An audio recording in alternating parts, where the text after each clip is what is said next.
Liberal white women are the worst. They are the absolute worst.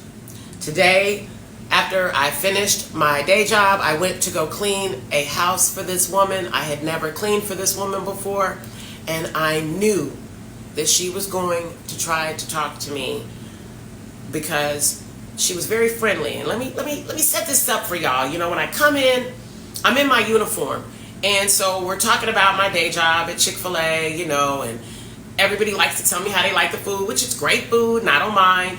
But, you know, I came straight to her house, so we're talking about this, and I asked her if I could change into my, you know, my cleaning clothes, and she's like, sure, and she introduces me to her husband and her granddaughter. Yay, everything's cool.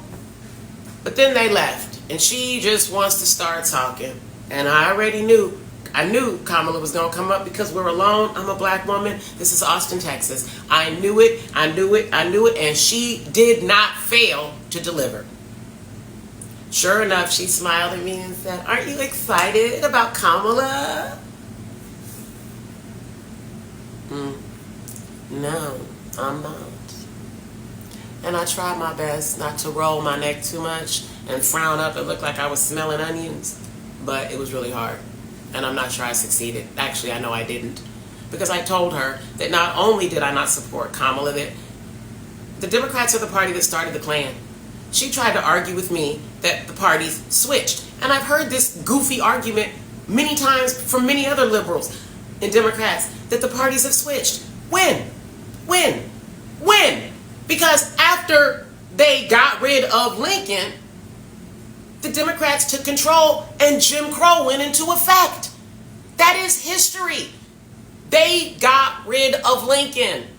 After they did that, Jim Crow went into effect. It was the Democratic president. The Democrats had control. They were upset that slavery was over and done with.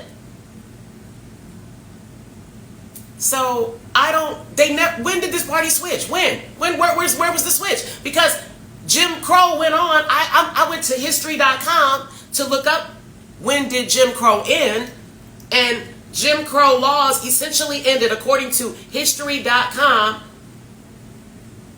Jim Crow laws named after a black minstrel show character. The laws, which existed for about 100 years from the post-Civil War era until 1968, were meant to marginalize African Americans by denying them the right to vote, hold jobs, get an education, or other opportunities. But that went on until that was Jim Crow. That was them. That was the people that's why they got rid of Lincoln, so that Reconstruction would never take place.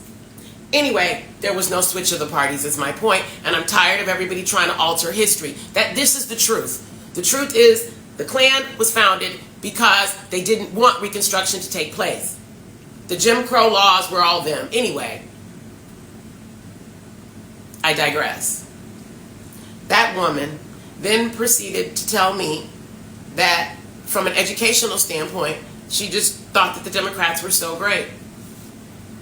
I told her they're having struggle sessions in schools. I am part of Moms for Liberty. I know that in the schools, they are teaching the children that one child assaults the other one.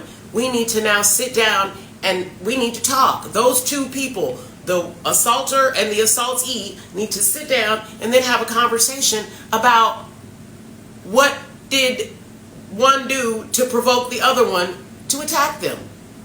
This is real. This is not a joke. And when you say these things to him, she just looked at me, just blankly.